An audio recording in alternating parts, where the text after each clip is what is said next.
Assalamualaikum warahmatullahi wabarakatuh. Selamat kembali ke channel saya Masri Muhammad dalam siri Malaysiaku episod yang ke-39 kali ini. Semoga negara kita Malaysia sentiasa dirahmati dan diberkati Allah Subhanahu wa taala. Amin ya rabbal alamin. Sahabat-sahabat dan kawan-kawan semua, Pertubuhan Bangsa-Bangsa Bersatu telah meramalkan bahawa 2/3 daripada penduduk dunia akan tinggal di bandar-bandar menjelang tahun 2050. Jadi peningkatan dari segi bilangan penduduk ini akan menyebabkan masalah seperti kesesakan lalu lintas, pencemaran, penggunaan sumber tenaga yang tinggi dan perkhidmatan pengurusan bandar yang kurang efisien. Manakala antara cabaran-cabaran yang dihadapi di dalam pengurusan bandar di masa-masa akan datang termasuklah perubahan iklim, kesihatan, pendidikan, kekurangan sumber pengangkutan dan juga alam sekitar yang lestari. Dalam konteks global, konsep bandar pintar ataupun smart city telah digunakan sebagai salah satu pendekatan untuk menyelesaikan isu-isu perbandaran seperti yang telah disebutkan tadi. Jadi di Malaysia sendiri ada satu rangka kerja Bandar Pintar Malaysia yang telah dilancarkan pada tahun 2018 dengan objektif utamanya untuk menjadikan bandar-bandar di Malaysia ini lebih mapan dan berdaya saing dengan menggunakan teknologi terkini dalam pengurusan bandar dan pemerkasaan infrastrukturnya. Apakah yang dimaksudkan dengan bandar pintar ini? Jadi bandar pintar ini secara mudahnya boleh ditarifkan sebagai bandar yang menggunakan teknologi ICT serta kemajuan teknologi dan inovasi untuk menangani isu-isu bandar. Jadi dalam konteks kita di Malaysia ada 7 komponen utama bandar pintar ini, iaitu ekonomi, kehidupan, alam sekitar, warga kota, tata kelola, mobiliti dan infrastruktur. Dengan kata-kata lain, ianya adalah bandar yang memanfaatkan teknologi digital untuk memenuhi keperluan penduduknya. Jadi antara ciri-ciri penting bandar pintar ini termasuklah yang pertama, pengangkutan awam yang lengkap; yang kedua, menyediakan capaian internet terbaik; yang ketiga, mempunyai ciri-ciri kelestarian alam sekitar; yang keempat, kemudahan awam yang lengkap; yang kelima, memiliki pusat R&D; dan yang keenam, ditadbir secara efisien dan baik. Sahabat-sahabat dan kawan-kawan semua, dalam aspek ini kalau kita lihat Kuala Lumpur merupakan bandar peneraju di dalam pembangunan bandar pintar ini di Malaysia sekarang ini. Persoalannya sekarang ini ialah bagaimana kedudukan ataupun prestasi Kuala Lumpur di dalam inisiatif bandar pintar ini, baik di peringkat ASEAN maupun global. Dan inilah persoalan dan juga maklumat yang ingin saya kongsi dan bahas di dalam video kali ini. Untuk tujuan ini saya akan menggunakan satu indeks yang dipanggil Smart City Index yang dikeluarkan oleh The Institute Management Development yang berpengkalan di Switzerland. Perbandingan indeks bandar pintar 2025 bagi rantau Asia Tenggara yang dipaparkan di sini mendedahkan perbezaan yang ketara di dalam kemajuan inisiatif bandar pintar di seluruh rantau ini. Maklumat di paparan ini menunjukkan Kuala Lumpur menduduki tempat kedua di Asia Tenggara dan ke-65 di peringkat global, yang mana menunjukkan kemajuan yang sangat ketara dalam inisiatif pembangunan bandar pintarnya, terutama sekali pelaksanaan teknologi untuk meningkatkan kualiti kehidupan warga kota. Singapura mendahului senarai di peringkat ASEAN dan berada di tangga ke-9 dunia.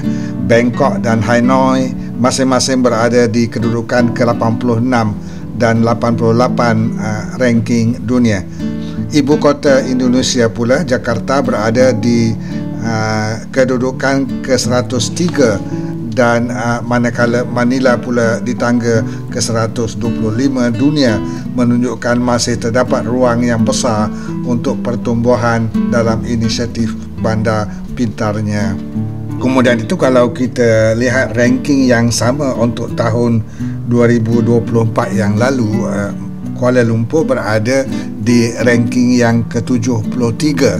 Bermakna pada tahun ini kita ada peningkatan 8 anak tangga di kedudukan 65 dunia. Smart City Index 2025 ini sebenarnya mengukur inisiatif bandar pintar di kalangan 142 bandar-bandar utama di seluruh dunia dengan 5 kategori utama, iaitu kesihatan dan keselamatan, mobility, aktiviti, peluang ekonomi dan juga tadbir urus ataupun governance. Jadi elok juga kalau kita dapat lihat sebahagian daripada pencapaian Kuala Lumpur di dalam beberapa aspek kategori yang telah disebutkan tadi. Pertamanya kita lihat public transport ataupun pengangkutan awam. Paparan ini untuk tahun 2024 yang dikeluarkan oleh Royal Rankings menunjukkan bahawa Kuala Lumpur berada di tangga ke-23 terbaik dunia di dalam sistem pengangkutan awamnya, mengatasi bandar-bandar terkenal seperti Washington DC, Istanbul, Beijing, Dubai, malah Jakarta ataupun Bangkok. Yang kedua, dari aspek keselamatan, maklumat yang dikeluarkan oleh World Population Review seperti yang saya paparkan di sini menunjukkan bahawa Kuala Lumpur berada di tangga ke-10 paling selamat di Asia, hanya di belakang Singapura di peringkat Asia Tenggara. Yang ketiganya, dari segi kualiti udara ataupun dari segi kebersihan udara yang diukur menggunakan Pollution Index yang dikeluarkan oleh agensi Nambio. Dalam tahun 2024 yang lalu, dengan skor 65.4, Kuala Lumpur berada di tangga yang ketiga sebagai bandar yang kualiti udaranya paling baik di rantau Asia Tenggara.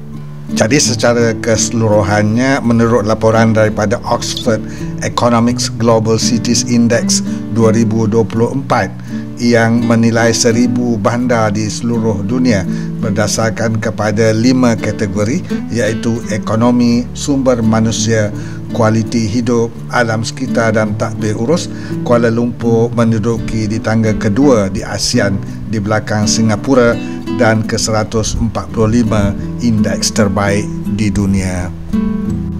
Sahabat-sahabat dan kawan-kawan semua, sebagai rumusannya, kita mengakui memang ada banyak kejayaan telah dicapai oleh Kuala Lumpur di dalam inisiatif bandar pintar seperti yang telah dipaparkan tadi. Cuma kita berharap pembangunan bandar pintar di masa-masa yang akan datang bukan sahaja di Kuala Lumpur tetapi di bandar-bandar yang lain di Malaysia tidak tertumpu hanya kepada teknologi semata-mata, tetapi seharusnya tidak meminggirkan kepentingan rakyat dan juga warga bandar yang terlibat. Penglibatan, kerjasama dan peranan rakyat jangan diabaikan. Jadi konsep berpusatkan rakyat ataupun people centric yang melibatkan pembangunan warga kota sebagai insan pintar yang bertunjangkan ihsan mestilah diterapkan di masa-masa yang akan datang. Semoga Allah Subhanahu Wa Taala mempermudahkan segala urusan kita, insya-Allah. Sekiranya sahabat-sahabat dan kawan-kawan semua suka dengan video saya kali ini, jangan lupa untuk like dan share video ini. Mudah-mudahan ianya dapat ditonton oleh lebih ramai lagi rakan-rakan kita di luar sana. Terima kasih kerana sudi menonton video saya sehingga ke akhir. Mudah-mudahan kita dapat berjumpa lagi dalam video-video saya yang akan datang. Salam hormat dari saya, Masri Muhammad. Assalamualaikum warahmatullahi wabarakatuh.